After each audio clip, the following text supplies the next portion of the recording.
75 años de la Hermandad Penitencial del Santo Cristo de los Artilleros, 1944. Pero en ese año no vamos a comenzar en nuestra conferencia. No podemos analizar aisladamente el inicio de esta cofradía. Debemos incluirlo, como he propuesto en el título, dentro de la Semana Santa de Valladolid, de su trayectoria de siglos y de patrimonio riquísimo. Distintos temas confluyen en todo ello. En primer lugar, la hermandad nace para alumbrar un paso procesional que ha tenido sus cambios, dentro de una iconografía tan extendida como es la del Ecce Homo y la coronación de espinas. En segundo lugar, aquellas cofradías penitenciales del barroco se enfrentaron a una serie de circunstancias y de contextos que cambiaron su trayectoria, especialmente desde el reformismo de la Ilustración a finales del siglo XVIII y con el nacimiento de la Procesión General de 1810, un Viernes Santo de 1810, y sobre todo a lo largo del siglo XIX. Ahí es donde debemos hablar de la presencia del ejército en nuestras procesiones. Estamos a punto de iniciar, y espero que sea suficientemente conmemorado, así se lo expongo ahora que tenemos aquí al vicepresidente de la Junta de Cofradías, al obispo auxiliar, al secretario de la Junta de Cofradías. Estamos a punto de conmemorar los 100 años del arzobispo Gandásegui en Valladolid y del comienzo de la restauración de la Semana Santa, que no quiere decir invención. Yo tengo algunos debates con algunos historiadores y antropólogos que dicen que la Semana Santa de Valladolid la inventó Gandásegui. No la inventó Gandásegui, por supuesto. Aquello empezó en una nueva procesión general de 1923, pero no una nueva totalmente. Estaba programado en realidad para el año 22, pero las inclemencias meteorológicas de las que a mí nunca me gusta hablar lo impidieron. Para entonces el arma de artillería ya había tenido un papel en los cortejos profesionales de la Pasión. Todavía tendríamos que hablar de lo que supuso la Segunda República, la Guerra Civil y la inmediata posguerra en la vida de la celebración de la Semana Santa para llegar al establecimiento de la Hermandad del Santo Cristo de los Artilleros en 1944, caso que no es único en el conjunto de la Semana Santa española. Es muy importante el papel de las imágenes, de los iconos, en el proceso de meditación sobre los textos evangélicos de la Pasión, de la contemplación espiritual, de la composición del lugar, dentro de la espiritualidad que ha dado lugar también a esa celebración de la Semana Santa con una liturgia diferente, fuera de las iglesias y de los templos desde el siglo XVI y XVII. Pero no olvidemos que todo ello se canalizó a través de un tipo de cofradías. Había muchas cofradías, pero estas eran un tipo especial de cofradías, las cofradías penitenciales, que se fueron fundando desde finales del siglo XV y a lo largo del XVI, no solo en Valladolid, sino en otras muchas ciudades. Esas cofradías penitenciales no tenían solamente la función, me atrevería a decir que eso era una función menor, de alumbrar a una imagen determinada, sino de desarrollar una función de penitencia en torno a la meditación de la Pasión, dice mi maestro Teófanes Ejido, de padecer con Cristo, compadecer, y de caridad para con los que se consideraban más necesitados a través de pequeñas infraestructuras como eran los hospitales de las cofradías. Cuando se lleva a cabo la reorganización de las celebraciones de la Semana Santa en Valladolid, las cofradías no van a tener que llevar a cabo esa misión asistencial. ¿Por qué? Porque ya no estamos en el barroco y porque el Estado había asumido esas funciones asistenciales desde el siglo XVIII. Gandásegui, como veremos, y su sucesor, Antonio García y García, les preocupaba más que las sagradas imágenes estuviesen adecuadamente alumbradas. Pero no podemos hablar de imágenes aisladas, sino más bien integradas teatralmente en una escena que sale por las calles. Es el paso procesional. Lo que se produjo en Valladolid a principios del siglo XVII es toda una revolución artística. gracias a la existencia de las cofradías. Cofradías con iniciativa, fíjense, cofradías que estaban al mismo tiempo construyendo sus iglesias penitenciales y encargando los pasos procesionales. Pero sobre todo esto fue gracias a la configuración de una escuela escultórica sin par en Valladolid. Cada una de aquellas cofradías penitenciales del barroco, a mí no me gusta utilizar eso de cofradías, del término de cofradías históricas, para denominar a las 5 cofradías más antiguas, porque cofradías históricas son todas tienen historia. Bueno, pues aquellas cofradías penitenciales del barroco disponían de su propia procesión de regla, distribuida el jueves y el viernes santo, con horarios e itinerarios en los que había intervenido en su ordenamiento los pleitos, no el obispo, los pleitos interpuestos ante la Real Chancillería, según nos explicó por vez primera Narciso Alonso Cortés. Por tanto, las escenas no estaban repartidas, aunque sí relacionadas con las advocaciones de las cofradías, no estaban repartidas y podían encontrarse escenas repetidas. La cofradía de la Veracruz y de la Pasión, por ejemplo, disponían de sendas escenas del azotamiento. La cofradía de la Veracruz y de la Piedad disponían de sendos eceomos. Diferentes factores, y esto último va a ser importante, estos 2 eceomos, para la cofradía que nos ocupa. Diferentes factores condujeron a la transformación de los pasos de papelón y tela encolada y madera a los realizados enteramente en madera policromada, lo que facilitaba una mejor conservación, una mayor perdurabilidad, una mayor resistencia ante las inclemencias meteorológicas. Está muy bien que cuidemos hoy en día nuestros pasos, pero tienen una amplia historia meteorológica. Un mayor tamaño y una mayor capacidad expresiva. Los cambios los inició la Cofradía de la Pasión en 1604, cuando encargó a Francisco del Rincón, el escultor que introduce a Gregorio Fernández en Valladolid, el paso de la elevación de la cruz. Es el primer paso en madera policromada completo. Esa misma Cofradía de la Pasión encargó otros grupos, como el de Camino del Calvario ya a Gregorio Fernández en 1614, o las Angustias encargó el descendimiento de las Angustias en 1616, amén del paso grande que se estaba realizando para la Cofradía de Jesús entre 1612 y 1616, el paso que conocemos como de Septengo. Entonces todavía estaban vinculados los nazarenos al convento de San Agustín. Esa renovación la va a comenzar la Veracruz, para la Veracruz, al menos hace 400 años, como vamos a conmemorar y celebrar este domingo, al menos. A lo mejor el Cristo de la Columna se realizó en 1618 o 17. La primera noticia que tenemos es de 1619. Pero es que no hay archivos porque el incendio que destruye esos archivos a principios del siglo XIX al menos se llevó por delante el archivo y no se llevó los pasos procesionales. Esto está mal que lo diga un historiador, que se llevó por delante el archivo, pero bueno. Pero era de tanto valor lo que se podía haber llevado aquel incendio de principios del siglo XIX.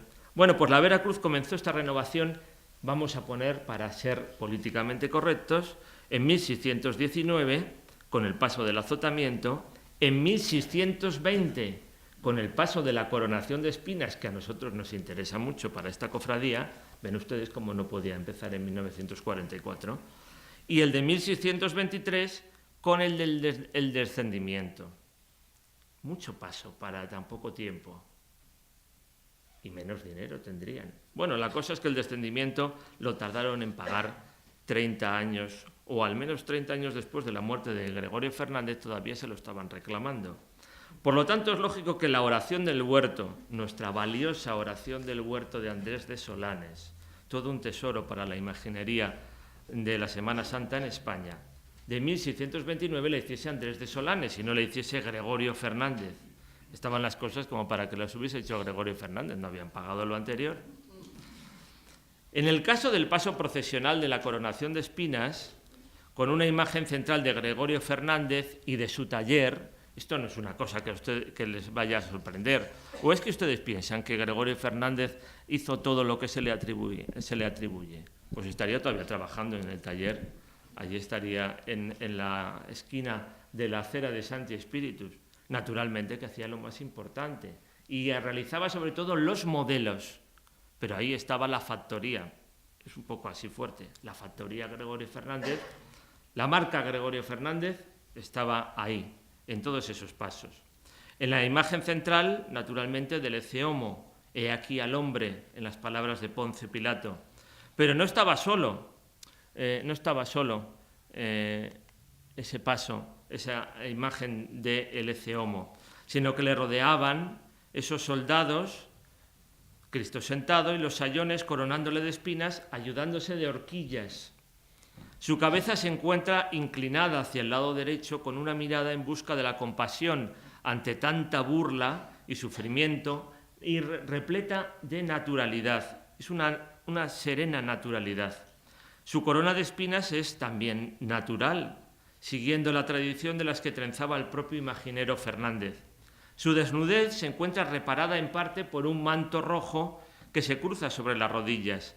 Con su mano derecha sujeta la caña, que a modo de cetro se convierte en el símbolo también de aquella burla que le atribuían los tribunales que lo juzgaron y los soldados que lo maltrataron. Esto es muy importante. Será necesario reparar lo que otros soldados hicieron. Eso les va a corresponder a los soldados actuales. Por eso no es casual que los soldados estén escoltando al Ecce Homo frente a las burlas de los soldados de su tiempo. Del tiempo de Jesús, naturalmente. Antiguamente esta escena procesional necesitaba varios niveles, como ven ustedes en esa imagen antigua, para poder ver al Cristo en su integridad. El resultado debió ser exitoso, porque en muchas ciudades se encargaron pasos mirando a los modelos de Valladolid. No nos tenemos que ir muy lejos, luego veremos alguno, para el caso de la coronación de espinas. La gran dificultad fue reconstruir estos pasos como salieron de la factoría Fernández, porque saben ustedes que hubo una desamortización y los sayones fueron a parar primero a la Academia, Museo de Bellas Artes, hoy Museo Nacional de Escultura. Y entonces el bueno y gran maestro Juan Agapito Revilla, pues cuando se encontró este puzzle sin hacer, pues tuvo que buscar todas las piezas y se equivocó. Claro, es muy fácil corregir ahora a Agapito Revilla, pero es que fue el primero que realizó esta reconstrucción. Ahí ven ustedes este sayón, estos son los sayones muy probablemente seguros de ese azotamiento. Ahí, por ejemplo, como le vi yo la última vez que pude visitar con José Ignacio Hernández Redondo, conservador del museo, los almacenes del museo, y ahí está ese sayón arrodillado delante de Cristo, con el proceso de restauración que ha tenido. La verdad, y esa es una opinión personal, es una pena que estos pasos no sean reconstruidos. En realidad, esta escena de Cristo coronado de espinas y con una caña en la mano pertenece a una iconografía extendidísima en el ámbito devocional, no solamente de Valladolid, sino en el ámbito de la espiritualidad católica. Los evangelios situaban la coronación de espinas, que era toda una burla después del azotamiento, una escena que no vamos aquí a ir describiendo al modo de las meditaciones del padre Luis de la Puente, pero que parecían convertir o dar cumplimiento a lo anunciado 7 siglos antes por el profeta Isaías, cuando hablaba del varón de dolores. Lo cierto es que al principio fue antes el aprecio por las reliquias que la plasmación de la escena. Ahí están viendo ustedes uno de los cobres del convento de las Carmelitas Descalzas de Valladolid y, por otra parte, el relicario de la Santa Espina del monasterio de los Montes Torozos, de Tierra de Campos, que tiene también su historia particular, esa Santa Espina.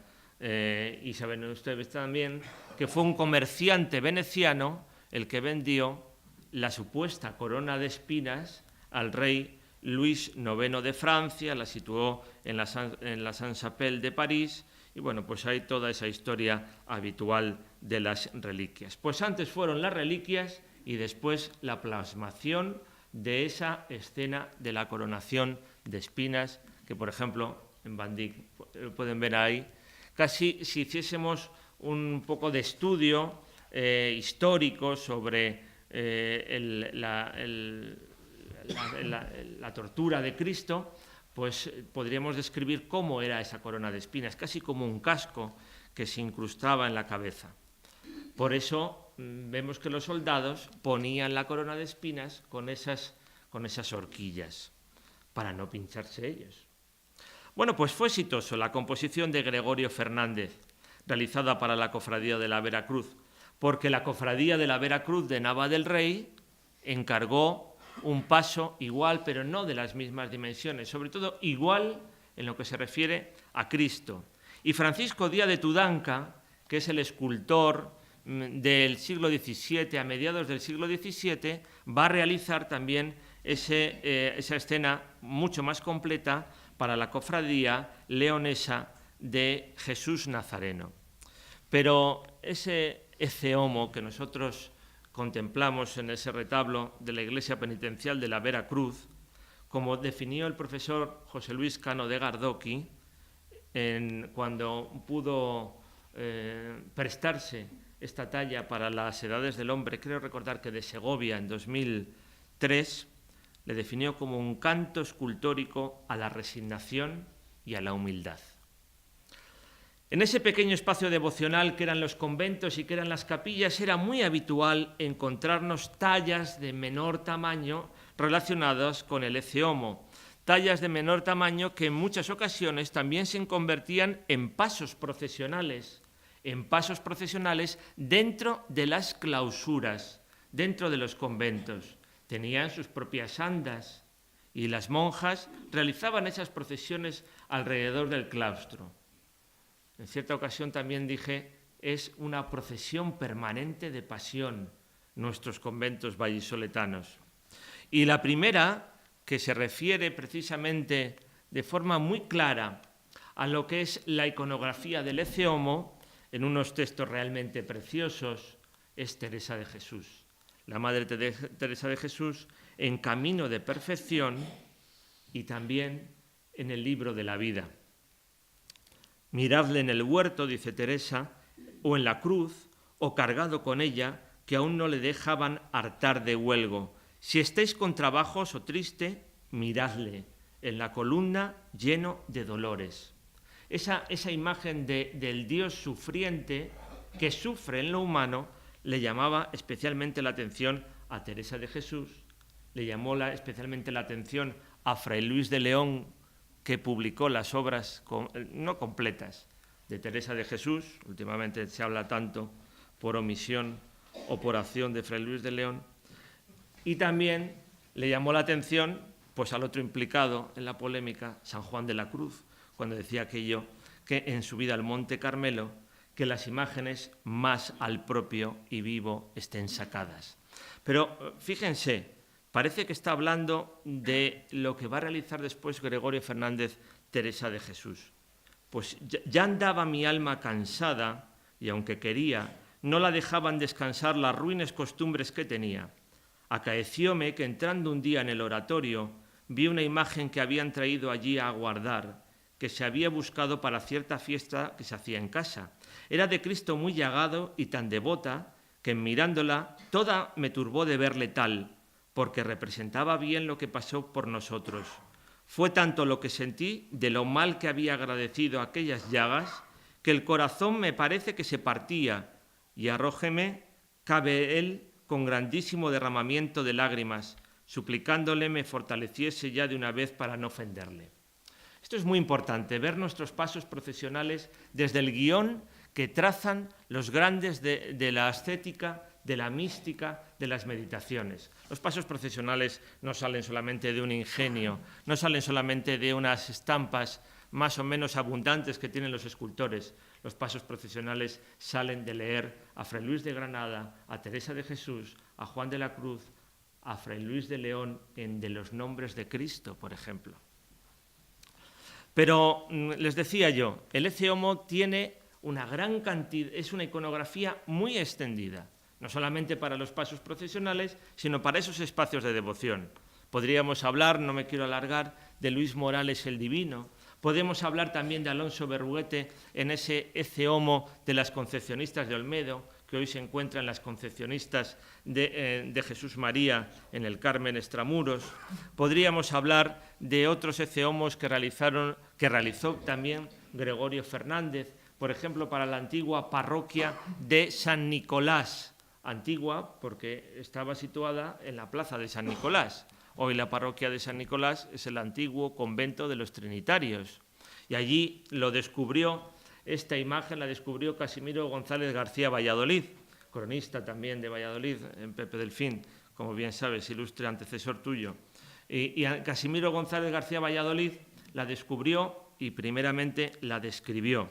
Y después, con el tiempo, ya cambió de ubicación e incluso salió en las procesiones de Valladolid bajo el nombre de Preparativos para la Flagelación. Hoy se encuentra en el Museo Diocesano y Catedralicio de Valladolid. Es también un Ecce Homo. Y este otro de Francisco Alonso de los Ríos, del monasterio de Santa Ana, que responde mucho a esos Ecce Homos realizados para las procesiones conventuales de las monjas. Este último se encuentra en el convento de las dominicas del Corpus Christi en el Prado de la Madalena. Vemos que después del barroco, de ese barroco donde ya hemos situado nuestro paso procesional de la coronación de espinas, en ese siglo XVIII el reformismo aplicado para la Semana Santa va a intervenir especialmente una institución como es la de la Real Chancillería en el gobierno de las procesiones, en los horarios de las procesiones. Pero ya les advirtieron a los oidores de la Real Chancillería: cualquier novedad en materia de devoción es peligrosa. No obedecieron, no lo tuvieron en cuenta y ocurrió lo que ocurrió, que fue necesario que, casi no sé si decirlo desde aquí, porque aquí vivió Napoleón, aunque fuese poco tiempo, pero fue necesario que el general Kellerman, con un cofrade colaboracionista, afrancesado, que era de las Angustias y de Jesús Nazareno, era de todas, no hay problema. José Timoteo de Monasterio, comisario de policía, pues le viniesen a preguntar el general: ¿cuál es aquello que puede parecer que la vida de los vallisoletanos es normal? Y consideró que una procesión era un signo de normalidad de los vallisoletanos. También consideró las corridas de toros y otras cuestiones.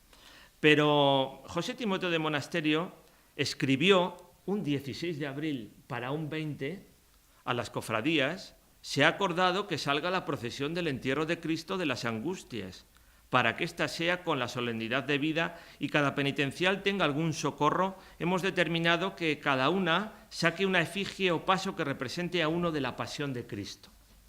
La pregunta que es interesante para esta conferencia: ¿en esa procesión salió el Ecce Homo de Gregorio Fernández? Bueno, pues limitaron, es que no hay nada nuevo bajo el sol, en esto de la Semana Santa, limitaron el número de pasos para salir en esa procesión.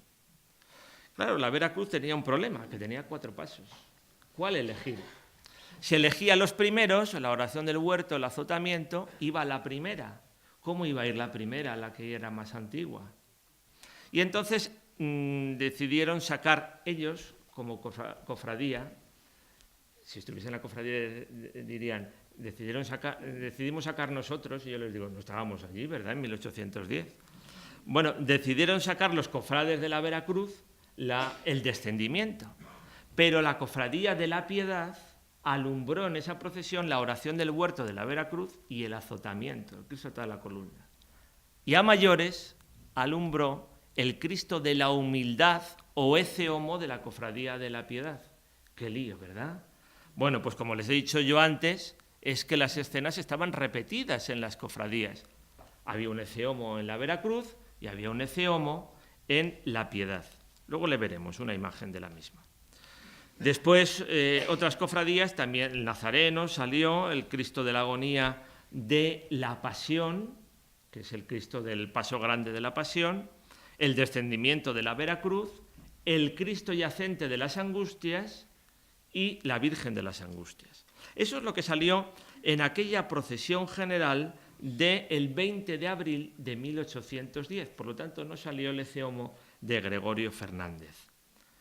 José Timoteo de Monasterio nos dice en las actas de las Angustias que tuvo en todo ello, bueno, yo creo que había un poco de manu militari, un poco bastante, ¿no?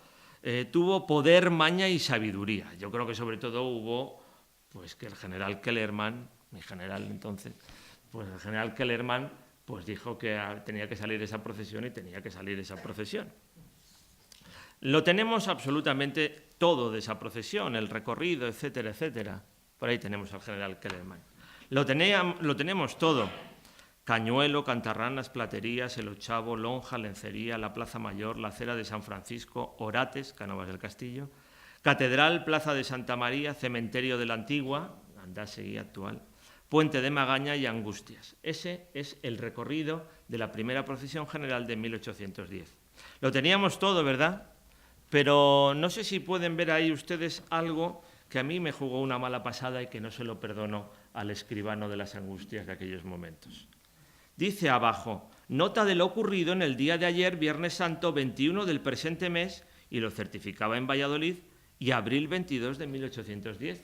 Si dice lo ocurrido en el día de ayer, Viernes Santo 21 del presente mes, es que el 21 de abril fue Viernes Santo, ¿verdad? Váyanse a la Gaceta de Madrid o a un calendario perpetuo y verán que Viernes Santo fue el 20 de abril.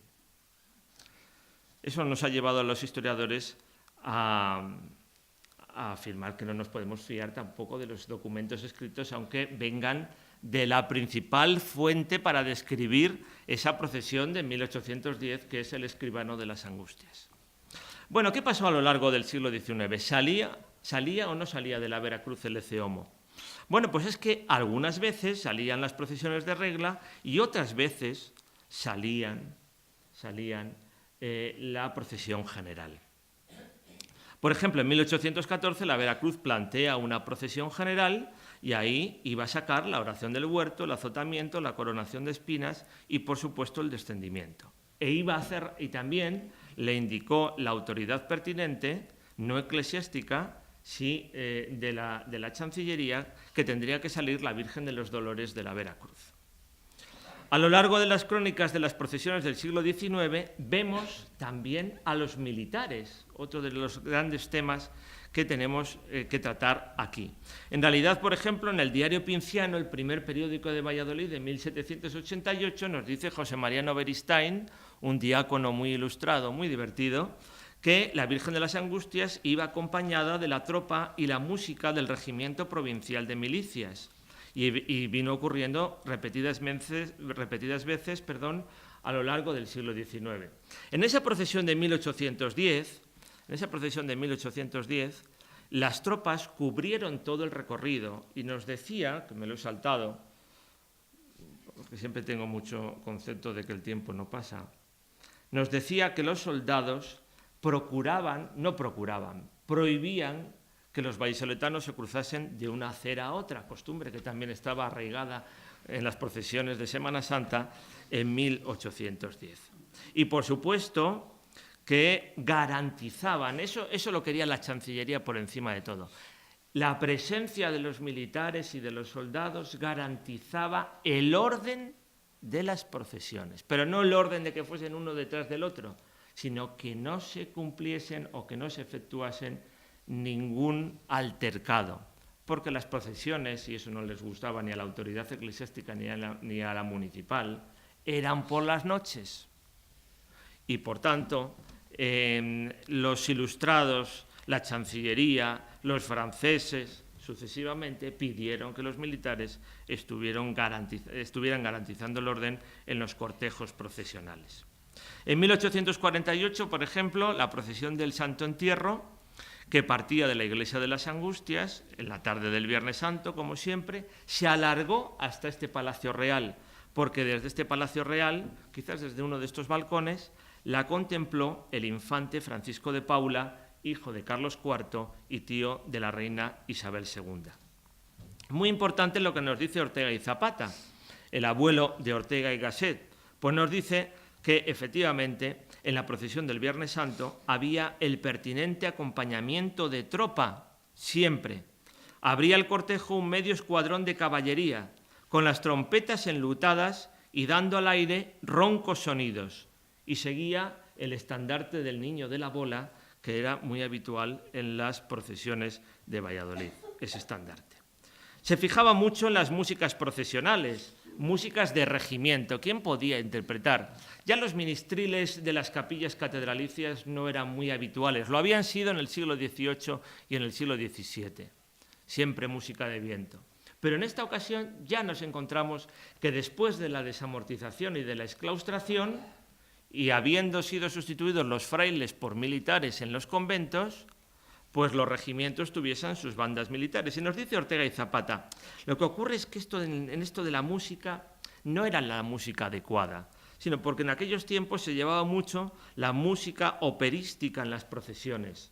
¿Quién se le ocurre poner música de Rossini, de la obertura de la ópera La Urraca Ladrona en las procesiones de Valladolid? Pues así ocurrió, así ocurrió. Ayer mismo yo buscaba esta obertura de Rossini y me lo imaginaba mientras la escuchaba esa procesión de 1848. En el tránsito hacia el siglo XX, el arma de artillería, empezó a participar en las procesiones de Semana Santa alumbrando al Ece Homo. ¿A qué Ece Homo?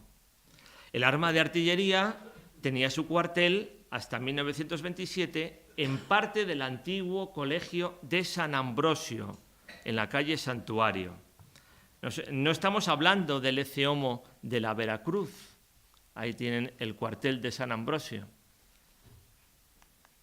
Estamos hablando del Cristo de la Humildad o del gallo de la Cofradía de la Piedad.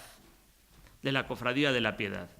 Ese es el que van a escoltar el arma de artillería durante mucho tiempo. Entonces estaba este Cristo, este Ece Homo, en la iglesia, como les he dicho, de San Antón, también en la iglesia, en la calle Santuario, un poquito más hacia la calle López Gómez. Era un Cristo realizado en 1691 por José de Rozas. Habían existido varios Cristos Ece Homos en la antigua cofradía de la Piedad, y este fue el último de ellos, Tendríamos que decir alguna palabra sobre él. Afortunadamente ya se ha recuperado para nuestras procesiones, y sobre todo es muy importante para los militares, porque eran, como les he dicho antes, el que escoltaban. Sabemos que antes de San Antón estuvo en la iglesia del Salvador, y antes de la iglesia del Salvador estuvo en la penitencial de la Piedad. ¿Cuál es la penitencial de la Piedad?, dirán algunos de ustedes. Pues la primera que se derribó. Estaba en lo que es actualmente la calle López Gómez, que no existía. Aquí tengo algunas cosas de las reparaciones, de todo este Cristo de la Humildad, o del gallo precisamente por ese gallo que cantó después de que negase el apóstol Pedro. Todo esto nos lo ha documentado muy bien, Roberto Alonso, cofrade de la Cofradía de la Piedad. Pero fíjense, 4 imágenes antes tuvieron los cofrades de la Piedad de el Ece Homo. Bueno, pues las primeras escoltas de los artilleros, esta imagen, se efectuaron antes de que llegase el arzobispo Gandásegui en 1920. Era acompañado este Ece Homo por 20 soldados y un sargento procedente del mencionado cuartel de artillería. Lo sabemos por el libro de Cabildos, escrito entre 1864 y 1908. Agapito y Revilla nos lo sigue confirmando en 1910 y 1911, e incluso nos afirman que un señor quiso comprar esta imagen porque decía que tenía ciertos derechos sobre ella. Lo cierto es que el final de esa etapa de la Cofradía de la Piedad fue un final muy triste y que llevó a la pérdida de algunos pasos procesionales para esa cofradía. Hoy en día se encuentra, lo pueden ver desde el 2014, yo creo que la Cofradía de la Piedad volvió a rendirle culto. Creo que desde 2014, un poco más tarde, fue a la capilla de la Quinta Angustia de la Piedad de Gregorio Fernández en la iglesia de San Martín. ¿Por qué he puesto aquí a los dos ecehomos? Bueno, pues porque llegó el momento en que en la procesión del año 1900, según nos dice Lorenzo Martínez Duque, y nos hace un relato de la procesión del Viernes Santo, y nos dice por dónde fue esa procesión, y nos dice los 13 pasos que salieron, pues había una duplicación de escenas. Y el arzobispo José María de Cos, que entonces no era todavía cardenal, pues dijo que le parecía bien aquella procesión, pero que se decidiesen qué ecehomo es el que tenía que salir de ahora en adelante. Y parece que en un principio, según algunas fuentes, fue el ecehomo de la Veracruz. Por ejemplo, los primeros estatutos de esta hermandad así lo indican, y según otros, parece que hasta al menos 1912, el arzobispo Cos lo había dicho antes, hasta 1912 el que salió fue el Cristo del Gallo. A partir de 1920 comenzamos una nueva etapa, comenzamos la etapa del arzobispo Remigio Gandásegui. Será muy interesante en un futuro volver a insistir en estas cuestiones, pero miren, Remigio Gandásegui no restauró las procesiones de Semana Santa porque fuese tan semanasantero como nuestro obispo auxiliar actual, era menos semanasantero. Menos Semana Santero. A usted le gana. A usted le gana. Y además tenía Gandásegui mucha menos mano izquierda. Mucha menos mano izquierda. Porque Gandásegui en algunas cosas pues fue negativo para las cofradías del barroco. Tuvo relaciones complicadas con la Veracruz, muy complicadas, con la Pasión, por supuesto, con la Piedad. Cuando apareció la Casa Social Católica y se encargó de la cofradía, fue mejor. Pero en este caso, lo que quería Gandásegui era conquistar la calle. Había otras fuerzas que habían conquistado la calle, políticamente hablando, y tuvo claro Gandásegui con su simpatía. Era un hombre tremendamente simpático. Mi padre le conoció a Gandásegui y recuerdo perfectamente alguna anécdota que contaba de él. Pues Gandásegui lo que quería era recatolizar la calle. Y para eso la Virgen de San Lorenzo, San Pedro Regalado y sobre todo las procesiones de Semana Santa. Pero no solamente las procesiones de Semana Santa. Por eso digo yo que Gandásegui no era tan semanasantero. Era de las procesiones de Semana Santa, de las de la Virgen de San Lorenzo y de otras muchas más. Los que sí que eran muy semanasanteros era el segundo de a bordo de la diócesis, don José Zurita, que tantas veces hemos comentado, Julián Díaz Bajo y yo, la importancia de José Zurita en todo esto, y sobre todo Juan Agapito Revilla y Francisco de Cosío. No quiero quitar méritos con todo eso al bueno del arzobispo Gandásegui, que si no hubiese llegado a Valladolid probablemente no tendríamos muchas de las cosas que tenemos en la Semana Santa. Ya saben ustedes que no pretendo hacer eso. Bueno, pues el primer objetivo fue reactivar la procesión general del Viernes Santo. Y en esa procesión general del Viernes Santo, ahí sí, el ecehomo que tenía que salir era el de Gregorio Fernández. Había un problema, y es que las cofradías del barroco no tenían suficiente gente, no tenían suficientes cofrades, hermanos cofrades, para ir acompañando distintos pasos que, por otra parte, iban a estar distribuidos en la planta procesional. Imagínense, ya que estamos hablando de los pasos de la Veracruz: oración del huerto, atado a la columna, ecehomo, descendimiento y dolorosa. ¿Dónde iban los 100 y pico cofrades que tenía la Veracruz? 183 tenían en el año 1938. ¿Cuántos tenían en 1923? Menos. dónde iban. Por eso fue necesario y tan interesante a quién encomendar, alumbrar los diferentes pasos, quién tenían que hacerlo. Y por eso fueron surgiendo distintos colectivos de la diócesis, colectivos muy dinámicos. Vaya si eran dinámicos los congregantes marianos de Luises y Coscas, y después los josefinos, es decir, los chicos de los jesuitas y los chicos de los carmelitas. Vaya si también eran dinámicos la Casa Social Católica.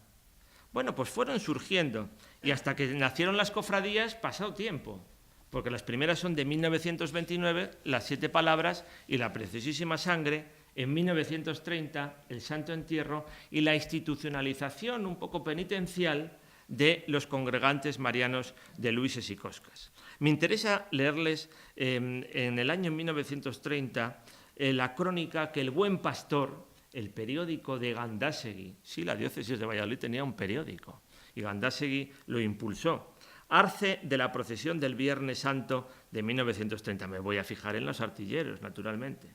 Insistía en aquel cortejo el Real Cuerpo de Artillería, que desde hacía años enviaba 40 apuestos muchachos, que con el arma al hombro, se dan cuenta como cuando yo doy clase en la facultad, tengo que advertir, claro, de lo que eran las formas, las mentalidades antiguas, por supuesto, si no lo hacen porque si no se ríen mucho con todos estos textos. Con el arma al hombro y al mando de un sargento del cuerpo, acudían a prestar escolta a la imagen del Cristo coronado de espinas. Bueno, no pararán ahí con lo de los apuestos muchachos. En la restaurada procesión de Gandásegui decían: esta es la razón por la cual los militares acompañan al Cristo al ecce homo, a la coronación de espinas, para que desagraviasen los insultos propinados por los legionarios romanos en el siglo I. Y aquí de nuevo viene el cronista con su gracia, ¿no? Verles ahí, armados, no con machetes, sino con velas, en torno de la hermosa escultura, antes de comenzar la procesión, y dispuestos a formar parte de ella, 20 por cada lado y a 1 metro de distancia, con la precisión y puntualidad propia de nuestro brillante ejército. Y después va a hablar de otras cuestiones, pero está un rato con lo de los apuestos muchachos. Y concluye el cronista diciendo: tal es la procesión magna del Santo Entierro por lo que hace a las personas que le forman. Para terminar por donde comencé, diré lo que el año pasado oí de labios de un discreto viajero que conoce las procesiones de Sevilla, Murcia y Cartagena. Tienen ustedes la mejor procesión de España, si saben vestirla y adornarla. Bueno, está bien esto. A concurrir, pues, el mayor número de caballeros, sigue el texto, de todas las clases sociales, a vestir las cofradías todas, que entonces los primeros hábitos penitenciales que salen son los de la piedad, a partir del año 24-25. Pues bueno, estaba la tela. Y sobre todo después en posguerra. A adornar y alumbrar los pasos con gusto. Aquí están saliendo temas, señor vicepresidente, de la Semana Santa actual.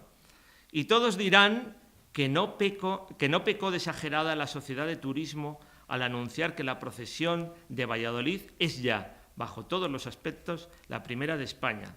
A eso aspira nuestro reverendísimo prelado. Escrito publicado en El Buen Pastor, un 13 de abril de 1930.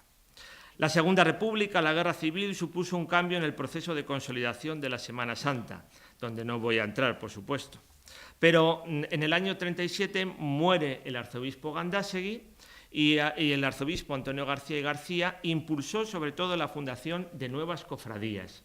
Nuevas cofradías, en el año 39, por ejemplo, en marzo del 39, va a nacer la cofradía de la Oración del Huerto y la cofradía del Descendimiento, una el 13 de marzo y otra el 26 de marzo. Por ejemplo, el Descendimiento había sido alumbrado los años anteriores por la Falange. Y el Descendimiento le faltó tiempo, fíjense que la guerra termina el 1 de abril, el Descendimiento, yo como soy cofrade del Descendimiento puedo decir estas cosas, le faltó tiempo y ofreció la presidencia de honor al general Franco. y eso va a suponer que siempre la máxima autoridad militar acompañe, porque Franco no vino nunca a ver la Semana Santa de Valladolid, su mujer y su hija sí, en el año 41-42, pero siempre acompañase la máxima autoridad militar al descendimiento. Y, por supuesto, todo eso con los correspondientes bandas de militares. Bueno, pues en todo ese proceso de fundación del año 39, de la oración del huerto, del descendimiento, la Sagrada Cena en el 40, en el 41 la Hermandad Penitencial del Cristo a toda la columna, en el 41 también nuestra Hermandad Universitaria, bueno, entonces Hermandad de Docentes, en el 43 la del Despojo, se llamaba entonces del Despojo, y en el año 44 nace, como ven ustedes, no es algo aislado, además de la Hermandad de la Exaltación de la Cruz, que empieza a alumbrar el paso de la elevación de la cruz, nace la Hermandad del Santo Cristo de los Artilleros, que de alguna manera institucionalizaba esa presencia muy anterior del cuerpo de artillería en las procesiones de Valladolid. Así lo expresaba, ahí tienen algunas imágenes de las procesiones de aquel tiempo, y ahí tienen a Antonio García y García, el arzobispo que aprobó esta cofradía de la Hermandad del Santo Cristo de los Artilleros. De alguna manera lo expresaba la carta que el Regimiento de Artillería Divisionaria número 26 dirigió al arzobispo Antonio García un 25 de marzo del año 1944, que también es el día en que se firman los estatutos de esta cofradía. El cuerpo de artillería, que desde tiempo inmemorial viene dando testimonio de su acendrado amor a Jesucristo en su efigie del Eceomo, es decir, esto no empieza en el año 44, queriendo continuar la extinguida cofradía que antiguamente existió en la desaparecida iglesia de San Antón de esta ciudad, se está confundiendo ahí un poco el que lo redacta, no era una antigua cofradía, era la antigua, la fase o el tiempo, ya no sé cómo decirlo, de la cofradía de la Piedad en aquellos momentos, somete hoy a la aprobación de Vuestra Excelencia, arzobispo de Valladolid, el adjunto reglamento por el que se crea una nueva cofradía que sustituya a la extinguida. No sustituía a ninguna extinguida. Lo que tenía que haber dicho en ese momento es un poco haber hecho historia de lo que les he dicho anteriormente, de la presencia de los militares. Citando anteriormente, rogando a Vuestra Excelencia le enriquezca con gracias espirituales. Los artilleros se institucionalizaron en cofradía en fecha tardía, como hemos visto. Se firmaban esos estatutos el 25 de marzo de 1944 por el entonces hermano mayor, el general de artillería Matías Zaragoza, siendo el secretario el capitán Lisardo Martín. Antonio García aprobó esos estatutos el 3 de mayo de 1944, hubo conformidad de la Veracruz, dice esa carta de la Veracruz que está en el archivo de curia del arzobispado, me apetece por una cosa que van a ver al final.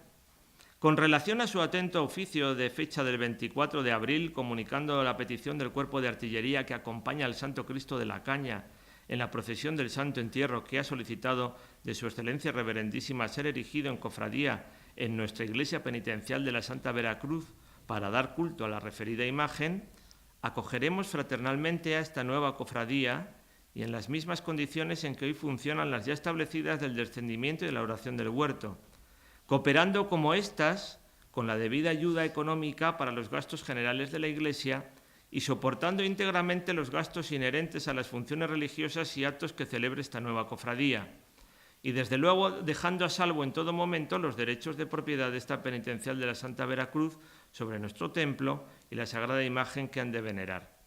¿Por qué me interesa? Porque la carta es una carta de Isidro Calvo, alcalde presidente de la Veracruz, y secretario Joaquín Burriza y Pla, que es el abuelo del que les habla, al canónigo canciller secretario del Arzobispado de Valladolid, que era el mencionado doctor Zurita.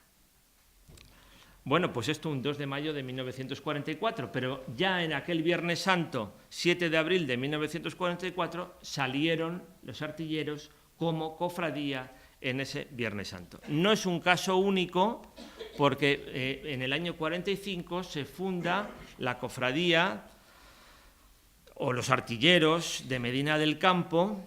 El regimiento de artillería con plaza en Medina del Campo decidió desde 1945 alumbrar el magnífico, el espléndido Cristo de la Paz de Juan Picardo, el Cristo que se llamará de los artilleros y que anteriormente se había llamado Cristo de los Adobes.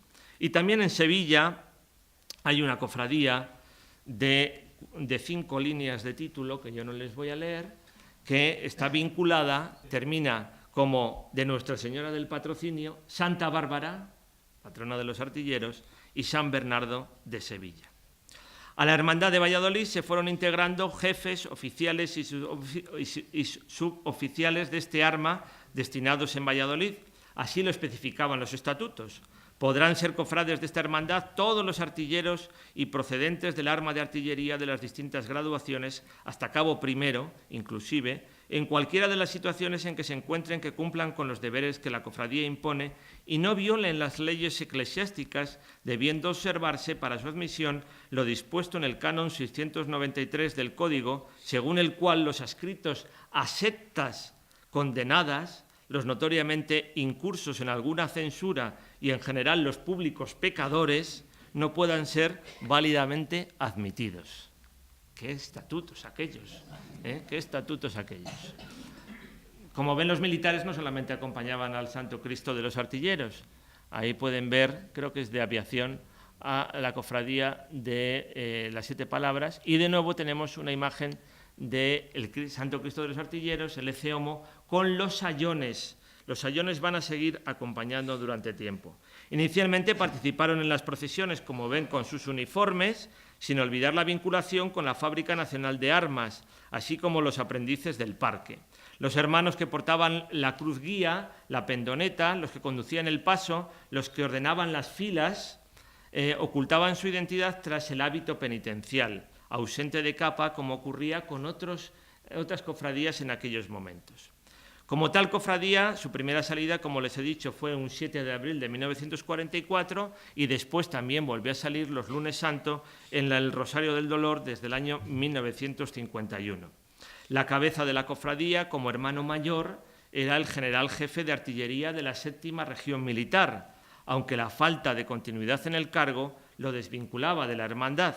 Por eso se estableció también un hermano mayor elegido entre los cofrades, como indica el archivo de la Junta de Cofradías de Semana Santa, que ocurrió a continuación. El señor alcalde presidente de la Junta pide conste en acta el agradecimiento de la misma al general señor Pallaré, que como hermano mayor de la Hermandad del Santo Cristo de los Artilleros tanto ha colaborado con la Junta de Cofradías y al mismo tiempo da la bienvenida en la Junta al excelentísimo señor don Manuel Tejedor Fernández del Pozo, actual presidente de la Hermandad de los Artilleros, del que espera gran colaboración. Esto era el año 62.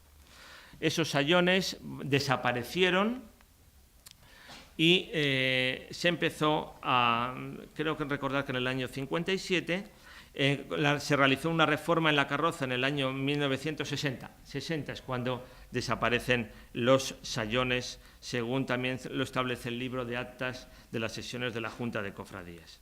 Por recomendación de esa Junta de Cofradías, esa Junta de Semana Santa, en el año 71 se consideró necesaria la sustitución del uniforme militar por el hábito penitencial, quedando reducido solamente a los soldados artilleros que escoltaban la imagen. También las hermanas cofrades pudieron empezar a utilizar la túnica y el capirote, participando de pleno derecho en el año 87. Esto es una fecha muy importante, muy importante. Actualmente, aunque las insignias y medallas de la hermandad continúan relacionadas con el arma de artillería, no les tengo que decir que pueden ser cofrades cualquiera de ustedes, aunque no sean militares o artilleros, o del arma de artillería. Y termino. La celebración de estos 75 años de la fundación de esta hermandad sería incompleta si no dijese algo sobre la procesión extraordinaria que se va a efectuar el 13 de abril del año 2019. Yo, como Ventura Pérez, no miro nunca el tiempo. y pienso que se va a efectuar esta procesión extraordinaria desde este Palacio Real de la Plaza de San Pablo que tanto y tan importante fue en la Semana Santa. Aquí nació una Semana Santa de 1605 Felipe IV y nació un Viernes Santo, un 8 de abril. Bueno, estaba a punto, la reina también era muy semana santera, muy procesional, Margarita de Austria, y la procesión se va a alargar hasta el Palacio Real, que ya había hecho sus cambalaches el duque de Lerma, y ya lo habían comprado los reyes, se va a alargar hasta aquí para que la reina lo pueda ver, casi es lo último que vio la reina antes de parir a Felipe IV. Así nos lo cuenta el buen amigo, que ya es de la casa, como siempre me dicen a mí, Tomé Piñeiro da Veiga, el portugués. El portugués lo cuenta suficientemente. Pero ¿quién va a ser el protagonista de esa procesión extraordinaria del 13 de abril de 2019? Y esto lo digo por mi cuenta, ojalá se convierta en una procesión en los años venideros. Yo lo lanzo. La imagen que va a alumbrar pues es precisamente una imagen descubierta por mi buen amigo Julián Díaz Bajo, que mi general, usted es el más semanasantero, él es el militar más semanasantero de Valladolid.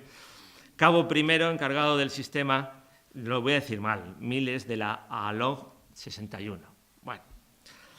Bueno, pues la descubrió y realmente fue toda una gran noticia para los militares vallisoletanos, y creo que ahí los militares en Valladolid se han implicado muy bien y han sabido conservar este magnífico... ¿Qué es a todo esto? Pues no sé si lo he dicho.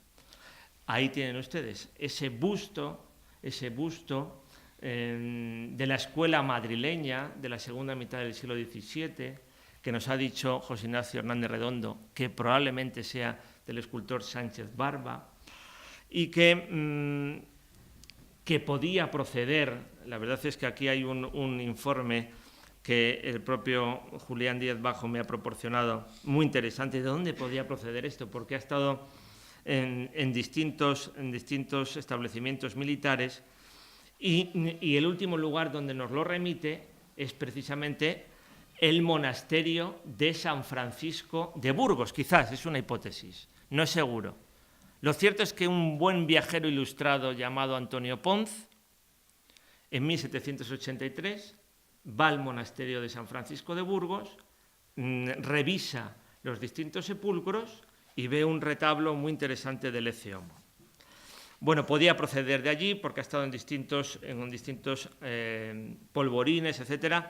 El Cristo de la Misión podría ser la advocación de este interesante busto, les repito, de la escuela madrileña. Dirán ustedes, ¿y va a salir como un busto? Pues no, porque para eso la cofradía, que ahí ha estado también muy atenta, y eso me parece que ha sido también muy importante, y le doy la enhorabuena a su hermano mayor por todo ello, pues también la ha completado con un armazón y peana, con unas piernas, para que pueda salir en esa procesión extraordinaria realizada por el escultor Miguel Ángel Tapia, escultor imaginero que ha trabajado para las distintas cofradías con esos pasos de la Virgen de la Alegría, o el Prendimiento, o la Oración del Huerto.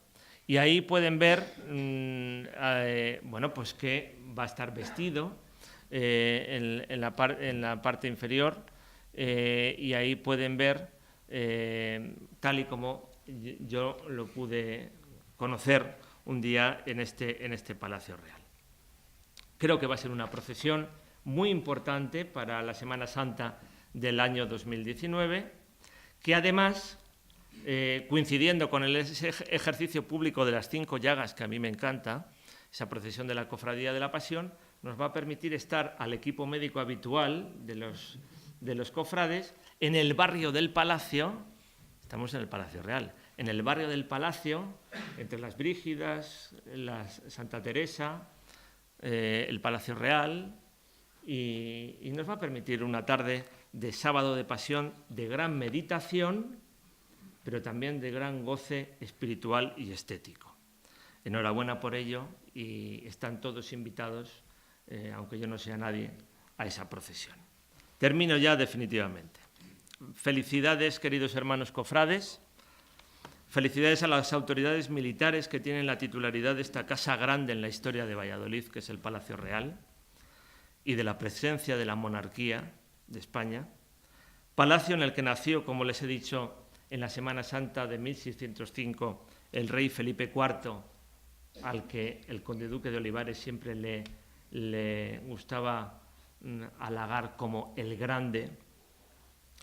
Muchos años de vida, de iniciativas para esta hermandad, así lo deseo. Estos son los 75 primeros. Dentro de 25 años todavía estaremos potables para seguir hablando del tema, para que la celebración vallisoletana de la Semana Santa sea grande, no en competencia con otras Semanas Santas, sino porque la ciudad también que acoge esta Semana Santa es grande.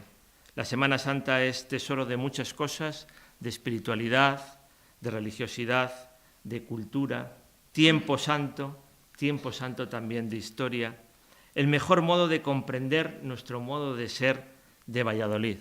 ¿Cuándo está Valladolid más bonita?